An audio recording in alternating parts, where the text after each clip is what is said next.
নমস্কাৰ দৰ্শক মেট্ৰিকৰ ৰিজাল্ট দিয়াৰ পিছত গল্লা খোৱা দিনৰ আমাৰ পাৰ হৈ গ'ল কিয়নো চৰকাৰে পুৰণা এডুকেশ্যন চিষ্টেম আছিল সেইটো চেঞ্জ কৰি বা নতুন এডুকেশ্যন চিষ্টেম লৈ আহিছে আৰু এই এডুকেশ্যন চিষ্টেমটোত আপুনি না ক্লাছ 10 থাকিব আপুনি না হাই ছেকেণ্ডাৰী থাকিব মানে কোনো এইবিলাক বস্তু নাথাকে আৰু কি কি থাকিব সকলোখিনি কথা আজি আপোনাৰ লগত আলোচনা কৰিম আহক তেনেহ'লে দেৰি নকৰি আজিৰ ভিডিঅ'টো আমি ষ্টাৰ্ট কৰোঁ চাওক যিটো আগৰ চিষ্টেম আছিল মানে আমি পঢ়িছিলোঁ সেইটো চিষ্টেমত মানে আমি প্ৰথমতে কি হৈছিল 5ৰ পৰা এডমিশ্যন লৈছিলোঁ ক্লাছ 10ত আমি মেট্ৰিকৰ এক্সাম দিছিলোঁ আৰু তাৰপিছত দুবছৰ পঢ়িছিলোঁ হাই ছেকেণ্ডাৰী এক্সাম দিছিলোঁ আৰু তাৰপিছত আপুনি ডিগ্ৰী কিবাখিনি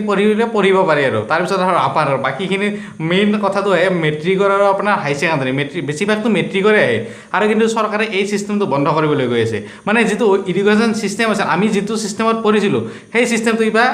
যিবিলাক আহিব লগা ল'ৰা ছোৱালী আছে সেইবিলাকে এই চিষ্টেমটো নাপাব সিহঁতে আৰু সিহঁতৰ কাৰণে এটা ধুনীয়া চিষ্টেম হৈছে সেইটো মোৰ আচলতে বহুত ভালে লাগিছে কিয়নো মোদী যেতিয়া ইলেকশ্যন আহিছিল তেতিয়া কৈছিল পৰিৱৰ্তন আহিব আচলতে মোদী চৰকাৰে আমাৰ নৰেন্দ্ৰ মোদী ডাঙৰীয়াই পৰিৱৰ্তন লৈ আহিলে আৰু এডুকেশ্যন চিষ্টেমতো এইটো প্ৰথমবাৰৰ কাৰণে পৰিৱৰ্তন লৈ আহিলে আজি বহুত বছৰৰ ভিতৰত পৰিৱৰ্তন লৈ আহিলে এইটো এডুকেশ্যন চিষ্টেমত আৰু এই পৰিৱৰ্তনটো আপোনাৰ এনেকুৱা হ'ব আপোনাৰ 5+3+3+4 হ'ব মানে এইটো 15 বছৰৰ ভিতৰত এইখিনি বস্তু হ'ব আৰু কেনেকুৱা হ'ব মই আপোনাক এটা এটাকৈ আপোনাক কৈ গৈছোঁ আপুনি যেনেদৰে অংগনবাদী স্কুল আছে বাকী সেনেদৰে আপুনি বেছি আৰু মই আপোনাক সহজকৈ বুজাই যাম মানে ইমানখিনি আপোনাক উল্টা পাল্টা কৈ আপোনাক এনেই মাথাটো বেয়া কৰি নিদিওঁ কৈ আপোনাক ধৰক 5 বছৰ যিটো আছে 5 বছৰ মানে অংগনবাদীত যেনেদৰে আগতে পঢ়ি আপুনি প্ৰাইমেৰী স্কুলত কথা শুনিছে আমি যেনেদৰে প্ৰাইমেৰী স্কুলত গৈছিল বা আপুনি যেনেদৰে প্ৰাইমেৰী স্কুলত গৈছিল তেনেদৰে অংগনবাদীত প্ৰথমতে গৈছে প্ৰাইমেৰী স্কুলত মানে সেইটো 5 বছৰলৈকে তেনেকুৱা চলি থাকিব আৰু তাৰমানে হাঁহি ধেমালিৰ মাজত খোৱা লোৱা কিবা সৰু ল'ৰা ছোৱালী আৰু কি আৰু ইমান এটা নপঢ়ে সিহঁতক চিনাকি কৰি দিব আৰু আখৰকেইটাৰ ভিতৰত অংগনবাদীততো তেনেকুৱা হয় বাকী থাকিব আপোনাৰ 3 বছৰটো মানে সেই 3 বছৰটোতো আপোনাৰ এনেকুৱা নহয় আৰু পঢ়িব লাগিব অলপ লিখিব এনেকুৱা কিবা কিনি অলপ ডাঙৰ হ'ব যেতিয়া 3 বছৰ মানে সেই 3টো আৰু যিটো নেক্সট আপোনাৰ 6, 7, 8 এইটো আপোনাৰ মিডিল ষ্টেজ হ'ব আৰু এই মিডিল ষ্টেজৰ পৰা আপোনাৰ লাগি গ'ল আৰু পৰা কি হ'ব যিটো আপোনাৰ কম্পালচৰি তাতে থাকিব আপোনাৰ কোডিং শিকিব লাগিব আপোনাৰ মোবাইলত যদি আপুনি হোৱাটছআপ আছে তেতিয়াহ'লে আপুনি জানে নেকি সেই হোৱাটছআপটো কেনেদৰে বনাইছিল বা ভিতৰত কি বস্তু আছে আপুনি যদি ব্যৱহাৰ কৰিছে মেছেজ লিখিলে আপোনাৰ টাইপিং বুলি আহে সেইজন মানুহে দেখা পায় ফটো পঠালে কেনেদৰে আহি আছে বাৰু এইবিলাক বস্তু আৰু সেইবিলাক বস্তু কেনেদৰে আহি আছে কিয় আহি আছে কেনেদৰে এটা এপছ বনাব পাৰি বা ৱেবছাইট এটাৰ ভিতৰত মানে কি বস্তু ভৰাই থাকে সেইবিলাক সকলো কথা শিকাব মানে বেছিকখিনি শিকাব সিহঁতক প্ৰথমতে ইমানটো নেজানিব ইমান সৰু ল'ৰা ছোৱালী প্ৰথমতে বেছিকখিনি শিকাব মানে কোডিং এটা ক্লাছ থাকিব কম্পিউটাৰত সেইবিলাক কাম কৰাব সিহঁতক আৰু সেইবিলাক ট্ৰেইনিং ল'ব পাৰিব সিহঁতে কাম কৰিব পাৰিব আৰু তাৰপিছত 4 নম্বৰ ষ্টেজটো আহিল আপোনাৰ class 9, 10 first year second year আৰু এই ষ্টেজটো আপোনাৰ বহুত গুৰুত্বপূৰ্ণ হ'ব কিয়নো এই ষ্টেজটোত আপোনাৰ যিটো আপুনি ডিগ্ৰীৰ কথা শুনিছে ডিগ্ৰীত যেনেদৰে 6 মাহৰ মূৰে ছেমিষ্টাৰ হয় তাততো বাৰু 3 বছৰ ডিগ্ৰীৰ কাৰণে হৈ যায় আপোনাৰ সেই চিষ্টেমটো মোটামুটি তেনেকুৱা আপুনি বেলেগকৈ বুজিব নালাগে মানে সেইটো চিষ্টেমতে তেনেকুৱাকৈ লৈ আহিব আপুনি 6 মাহৰ মূৰে এক্সাম হ'ব আপুনি 9তো মানে দুটাকৈ এক্সাম মানে বছৰত আপুনি দুটাকৈ এক্সাম দিয়াৰ কাৰণে ৰেডি হৈ থাকক আৰু আপুনি এইবাৰ কিতাপ পঢ়িলে নহ'ব আগতে কি হৈছিল এটা ফটোষ্টেট মেচিনে মানে সকলোবিলাক ষ্টুডেণ্ট নহয় এনেকুৱা কিন্তু বেছিভাগ ষ্টুডেণ্ট কি হৈছিল এটা জেৰক্স মেচিনৰ দৰে মানে যিটো পঢ়ি গৈছে কিতাপখন পঢ়িলে পৰীক্ষাৰ 2 মাহ আগত পঢ়িলে সিহঁতে পঢ়ি মাত্ৰ যিখিনি মনত থাকিলে যাই পৰীক্ষাত লিখি দিলে মানে কি আৰু যিখিনি কিতাপৰ আছিল সেইখিনি ছেইম কপি কৰি উঠাই নি তাত লিখি দিলে আৰু নম্বৰ বহুতখিনি পাই গ'ল কিন্তু তাৰ যিটো প্ৰেক্টিকেল লাইফ আছে যিটো সিহঁতৰ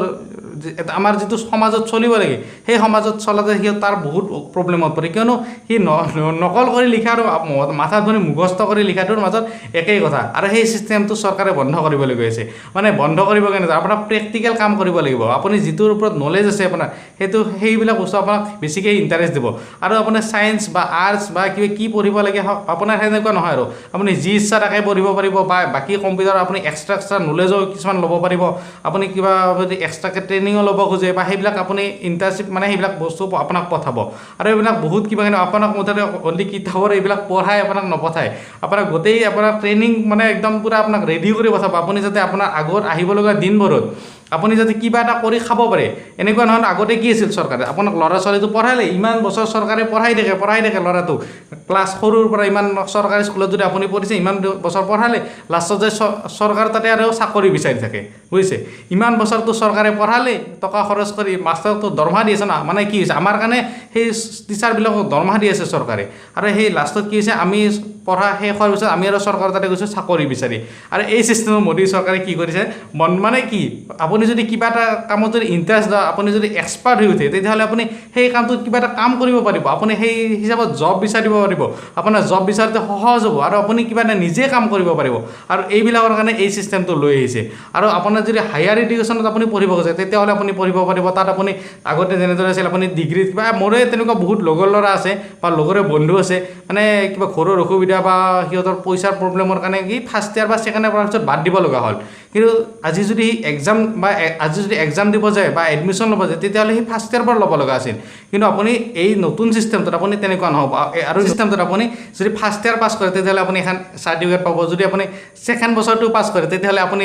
চাৰ্টিফিকেট পাব। ধৰি লওক আপুনি 2 বছৰ বা 1 বছৰ পঢ়াৰ পিছত বাদ দিলে, তেতিয়াহ'লে আপুনি কি আৰু যদি আপুনি 2 বছৰ বা 3 বছৰ গেপ দি আৰু পঢ়িব হয়, আপোনাৰ কমপ্লিট কৰিব লাগে, মানে ডিগ্ৰীটো আপুনি কমপ্লিট কৰিব লাগে, তেতিয়াহ'লে আপুনি কমপ্লিট কৰিব পাৰিব। তাৰপিছত আপুনি 3 বছৰটো আপুনি কমপ্লিট কৰিব গোটেই ডিগ্ৰীটো, আৰু যদি আপুনি 4 বছৰ কৰিব বিচাৰে, মানে কিবা এইবিলাক আৰু 4 বছৰতো আপুনি কৰিব পাৰিব। আৰু যদি আপুনি ভাবে আপুনি আৰু হায়াৰ এডুকেশ্যন পঢ়িব পাৰে, তাৰপিছত আপুনি আৰু এনেকৈ হায়াৰ এডুকেশ্যন পঢ়ি থাকিব পাৰিব। এতিয়া বহুত ষ্টুডেণ্টে কি হৈছিল, মানে ভয় খাইছিলে এই নতুন চিষ্টেমটোত কেনেকুৱা হ'ব, কি হ'ব। ইমান ভয় খাব লগা কোনো কথা নাই। যিটো আহিব লগা আপোনাৰ ভৱিষ্যত আছে বা যিবিলাক ল'ৰা ছোৱালী আছে, সিহঁতৰ কাৰণে আচলতে ভালেই হ'ব। কিয়নো সিহঁতে